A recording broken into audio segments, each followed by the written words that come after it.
नमस्कार, स्वागत है आपका हमारे चैनल में और मैं रानी गुप्ता आपके साथ। इस समय बड़ी खबर आ रही है अरविंद केजरीवाल से जुड़ी हुई है। दरअसल जिस तरीके से अरविंद केजरीवाल के जो दावे के पोल हैं वो हर वक्त खुल जाते हैं और खुद अरविंद केजरीवाल की जुबानी ही उनके जो दावे हैं उनकी सच्चाई बाहर आती है। दरअसल देखा गया कि कैसे दिल्ली में उन्होंने फ्री बिजली का वादा किया, 300 यूनिट फ्री बिजली का वादा किया, जिसके बाद वो पंजाब जाते हैं। पंजाब के विधानसभा इलेक्शन में ये वादा करते हैं और अब केरल में भी वो ये वादे करते हुए, ये दाव खेलते हुए नजर आए हैं। आपको बता दें कि जहां उन्होंने ये दावा किया है दिल्ली और पंजाब का, तो आपको बता दें कि दिल्ली में भी वही हाल है लोगों का, वो भी परेशान है। और इसी के साथ पंजाब में भी जब विधानसभा इलेक्शन में ये दावा उन्होंने किया था कि 300 यूनिट बिजली जो है वो फ्री मिलेगी पंजाब वासियों को, लेकिन अभी तक ये दावा पूरा नहीं हुआ है, ये वादा पूरा नहीं हुआ है। और इसके बाद अरविंद केजरीवाल पहुंच जाते हैं केरल में अपनी पार्टी को मजबूत करने के लिए और वहां पे होने वाले इलेक्शंस को देखते हुए फिर से एक बार फ्री बिजली वाला जो दाव है वो चलते हैं। और साथ ही वो कहते हैं कि दिल्ली में कैसे उन्होंने फ्री बिजली दी है, फ्री पानी दी है, सारी चीजें वो बताते हैं। लेकिन जब दिल्ली की जनता की सुने तो दिल्ली की जनता बहुत ही बेहाल है। अगर पानी की बात करें तो पानी भी साफ नहीं आता और आता भी नहीं है, कई बार ऐसा भी होता है। इसके अलावा अगर बिजली की बात करें तो बिजली से भी दिल्ली की जनता त्रस्त है। इसी के साथ ही देखा जा रहा है कि अरविंद केजरीवाल जिस स्कूल मॉडल की बात करते हैं, दिल्ली मॉडल की बात करते हैं, तो वो भी फेल नजर आता है। आपको बता दें कि अरविंद केजरीवाल ये दावा करते हैं कि वो गवर्नमेंट स्कूल को मॉडर्न बना रहे हैं, स्मार्ट स्कूल बना रहे हैं और जो बाहर के लोग हैं, बाहर के राज्य के लोग हैं, वो उनके स्कूल को आते हैं देखने के लिए और दिल्ली मॉडल पे चर्चा करते हैं, मोहल्ला क्लिनिक का वो जिक्र करते हैं। लेकिन जिस तरीके से वो दावे करते हैं उसकी सच्चाई ही कुछ और होती है। पिछले दिनों उन्होंने दावा किया था कि दिल्ली के जो स्कूल्स है, गवर्नमेंट स्कूल है, उसको किस तरीके से स्मार्ट बनाया गया, किस तरीके से मॉडर्न बनाया गया। लेकिन जब कुछ नेता वहां पे पहुंचते हैं, बीजेपी नेता पहुंचते हैं, स्कूलों का निरीक्षण करते हैं, तो सारे जो दावे हैं उसके पोल खुल जाते हैं कि कैसे वहां के स्कूल है। वहीं वो बात करते हैं हॉस्पिटल की, तो आरटीआई दाखिल किया गया था जिससे कि पता चला है कि अरविंद केजरीवाल ने इतने सालों में मात्र एक स्कूल ही बनवाया है। इसी के साथ ही देखा गया कि उन्होंने हॉस्पिटल भी एक ही बनवाया है। जिस तरीके से वो वादे करते हैं कि हम तो आम आदमी हैं, आम लोगों की पार्टी है, लेकिन जब वो सत्ता में नहीं आए थे, जब उन्होंने शुरुआत की थी, तब वो ये कहा करते थे कि मैं तो आम आदमी हूँ, मैं किसी भी प्रकार की कोई सुरक्षा नहीं लूंगा, किसी भी प्रकार की कोई लग्जरी गाड़ियां नहीं लूंगा, महंगे बंगलों में नहीं रहूंगा। लेकिन अब अगर हम नजर डालें तो इसके विपरीत देखने को मिलता है। अरविंद केजरीवाल जो है, अभी देखा ही गया कि किस तरीके से मामला जो है पंजाब सरकार से वो डिमांड करवाते हैं दिल्ली पुलिस को कि उनकी सुरक्षा को बढ़ा दिया जाए, क्योंकि उन्हें खालिस्तानी आतंकवादियों से डर लगता है और उन्हें जान का खतरा भी है। इसके अलावा उनको देखा जाता है कि कैसे वो महंगे बंगलों में रहते हैं, लग्जरी गाड़ियों का इस्तेमाल करते हैं और अगर हिंसक घटनाओं की बात करें तो उनके पार्षद और नेता भी सबसे आगे दिखते हैं। आपको बता दें कि जहां 2020 के दंगा में ताहिर हुसैन जो कि आम आदमी पार्टी के पार्षद रहे हैं, उनका नाम सबसे पहले सामने आया। इसी के साथ ही 2022 में जहां जहांगीरपुरी में हिंसा हुई तो उसमें भी जो नाम आया अंसार, वो भी आम आदमी पार्टी से ही उसका कनेक्शन निकला। इसके अलावा अमरतुल्ला, उसका कनेक्शन भी आम आदमी पार्टी से है, वो आम आदमी पार्टी का एमएलए है। तो तमाम चीजें देखने को मिलती है कि कैसे अरविंद केजरीवाल जो दावे करते हैं उसमें कितनी सच्चाई होती है। और अगर बात दंगों की करें, हिंसात्मक घटनाओं की करें, तो इसमें भी आम आदमी पार्टी सबसे आगे दिखाई देती है। उसके जो पार्षद हैं, उसके जो नेता हैं, वो भी आगे दिखाई देते हैं। इसके अलावा जब बात आती है लोगों की भावनाओं से खेलने की, तो वो उसमें भी अरविंद केजरीवाल पीछे नहीं दिखाई देते। लोगों ने देखा कि कैसे उन्होंने दिल्ली के विधानसभा में कश्मीरी हिंदुओं के पलायन का मजाक उड़ाया था और कश्मीर फाइल्स जो कि फिल्म बनी थी 1990 में हुए कश्मीरी हिंदुओं के नरसंहार पर, उसे पूरी तरीके से झुठला दिया था और टैक्स फ्री करने से भी मना कर दिया था। और इसके साथ ही उन्होंने कश्मीरी हिंदुओं के भावनाओं से खेलने का दुस्साहस किया था, जिसके बाद जो तमाम कश्मीरी हिंदू हैं वो आक्रोशित हो गए थे और लगातार अरविंद केजरीवाल के इस्तीफे की मांग कर रहे थे।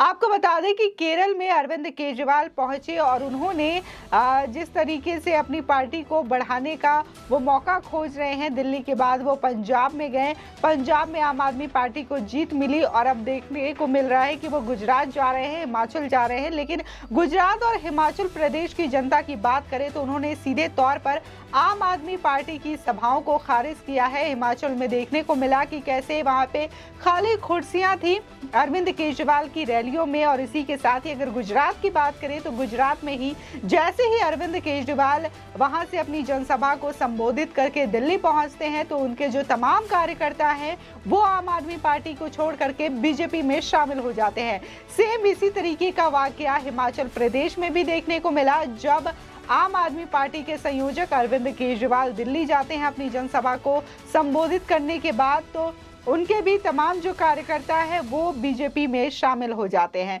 तो सीधे सीधे से कहना यह गलत नहीं होगा कि आम आदमी पार्टी के जो नेता हैं या तो वो हिंसक घटनाओं में लिप्त पाए जाते हैं या फिर वो आम आदमी पार्टी को छोड़ करके किसी और पार्टी में शामिल हो जाते हैं। आपको बता दें केरल में अपनी पार्टी का आधार बनाने की कोशिशों के तहत दिल्ली के मुख्यमंत्री और आम आदमी पार्टी के राष्ट्रीय संयोजक अरविंद केजरीवाल ने रविवार को राजनीतिक दल 2020 के साथ गठबंधन कर पीपल्स वेलफेयर अलायंस बनाने की घोषणा की है।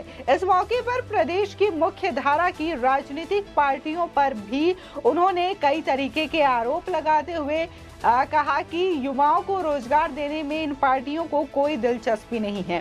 अगर हम याद दिला दें तो हाल ही में एक आंकड़ा आया था जिसमें कि युवाओं को रोजगार देने के मामले में उत्तर प्रदेश की सरकार सबसे आगे रही थी और उत्तर प्रदेश ने दिल्ली, पंजाब और महाराष्ट्र समेत तमाम राज्यों को पीछे छोड़ा था। और यूपी की जो सरकार है उसका जो मैनेजमेंट है वो अव्वल नंबर पे था यूपी में युवाओं को रोजगार देने के मामले में।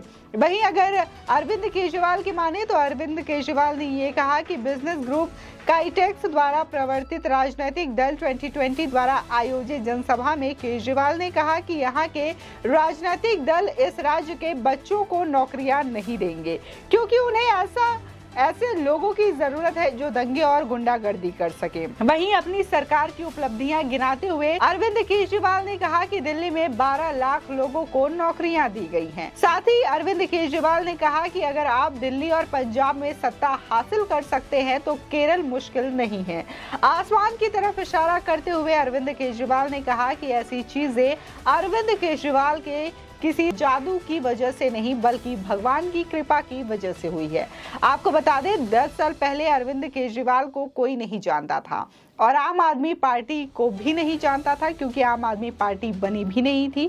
वहीं आपके राष्ट्रीय संयोजक ने कहा कि जब मैंने 15 दिनों तक उपवास किया तो डॉक्टरों ने कहा कि मैं जीवित नहीं रहूंगा, लेकिन मैं यहाँ हूँ, सब भगवान की वजह से है। साथ ही अरविंद केजरीवाल ने कहा कि दिल्ली में अब आप सरकार भ्रष्टाचार को पूरी तरह खत्म कर पाई है और वहां बिजली, पानी और शिक्षा पूरी तरीके से मुफ्त है। साथ ही अरविंद केजरीवाल ने आगे ये भी कहा कि दिल्ली में एक गरीब मजदूर को न्यूनतम मजदूरी के रूप में 15,000 रुपए से अधिक मिलता है, जो कि भारत में सबसे अधिक है। साथ ही अरविंद केजरीवाल ने कहा कि इसके ऊपर मजदूरों को गुणवत्तापूर्ण स्वास्थ्य सेवा, शिक्षा, महिलाओं के लिए परिवहन, बिजली, पानी सब कुछ मुफ्त मिलता है।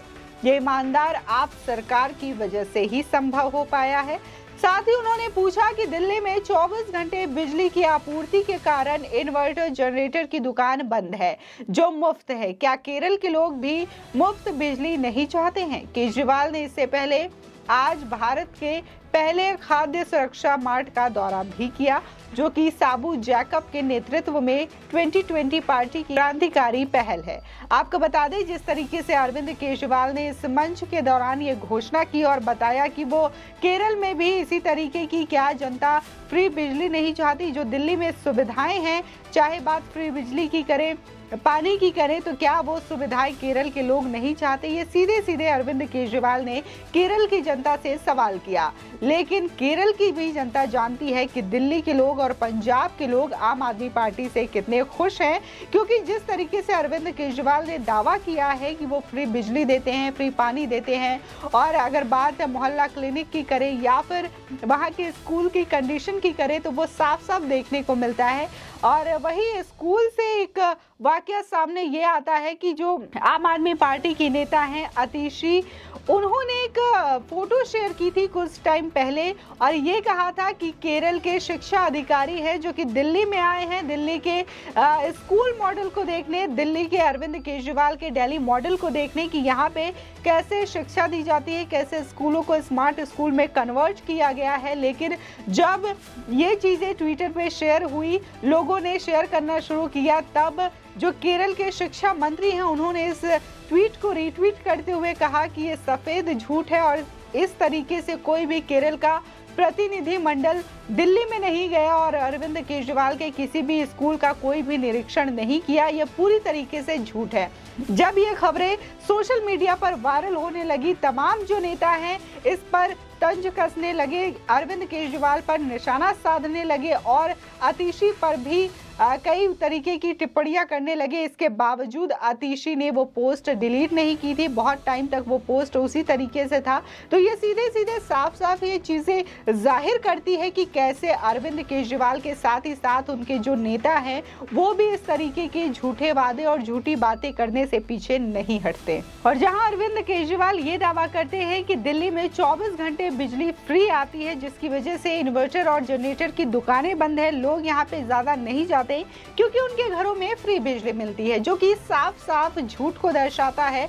और दिल्ली की जनता को बखूबी पता है कि 300 यूनिट बिजली फ्री का जो राज है वो क्या है और कैसे जनता से इस चीज को वसूला जाता है और फ्री बिजली का जो दावा किया जाता है वो कितना झूठ है। फ्री बिजली का और पानी का जो वादा किया जाता है वो भी किस तरीके से झूठ है। देखा गया कि पंजाब में अरविंद केजरीवाल की सरकार बनती है, कहने को वो भगवंत मान वहाँ के सीएम हैं, लेकिन जो भी डिसीजन होते हैं, जो भी फैसले होते हैं वो अरविंद केजरीवाल दिल्ली में बैठे हुए लेते हैं। और इसी के साथ ही अगर कोई नेता अरविंद केजरीवाल पर टिप्पणी कर दे तो उसे गिरफ्तार करने के लिए दिल्ली पुलिस नहीं बल्कि पंजाब पुलिस जाती है उनको उनके घर से गिरफ्तार करने के लिए। तो ये चीजें बताती है कि कैसे पंजाब सरकार को अरविंद केजरीवाल चला रहे हैं, कहने को वहां का सीएम कोई और है, लेकिन जो भी डिसीजंस होते हैं वो अरविंद केजरीवाल लेते हुए दिखाई देते हैं।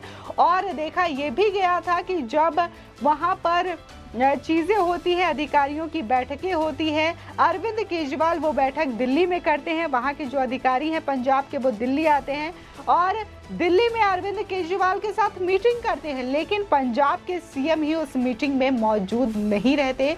तो ये अरविंद केजरीवाल के जो दावे हैं, जो पोल है वो खोलते हुए दिखाई देते हैं। और जिस तरीके से हर बार देखा गया है कि अरविंद केजरीवाल का जो सॉफ्ट कॉर्नर रहा है खालिस्तानियों को लेकर के वो भी जाहिर होता रहा है और कहीं ना कहीं खालिस्तानियों को अरविंद केजरीवाल सपोर्ट करते हुए भी दिखाई दिए हैं। चाहे वो हाल ही में हुए इंसिडेंट्स पटियाला में जो काली मंदिर के सामने हुआ पथराव, यहाँ पे खालिस्तानियों के समर्थन में नारे लगे थे, या फिर दिल्ली हिंसा की बात कर ले जो कि 2020 में हुआ था और उस वक्त खालिस्तानियों का इतना साहस हो गया था कि उन्होंने जो दिल्ली का लाल किला है जहाँ पे राष्ट्रीय ध्वज तिरंगा फहराया जाता है वहाँ पे खालिस्तानी झंडा फहराने की कोशिश की थी। तो ये सीधे सीधे दिखाता है कि अरविंद केजरीवाल जो है खालिस्तानियों को भी सपोर्ट करते हुए दिखाई देते हैं। और देखा गया था कि जब पंजाब में इलेक्शन होने वाले थे तब कुमार विश्वास ने भी ये दावा किया था और कहा था कि अरविंद केजरीवाल जो है खालिस्तानी संगठनों से उनका मेल जोल है और वो मिलते हैं और खालिस्तानी संगठन के जो लोग हैं अरविंद केजरीवाल के घर भी आते हैं। आपकी इस तमाम खबर पे क्या राय है हमारे कमेंट सेक्शन में जरूर बताएं। आगे की और भी अपडेट के लिए चैनल को सब्सक्राइब करना ना भूलें।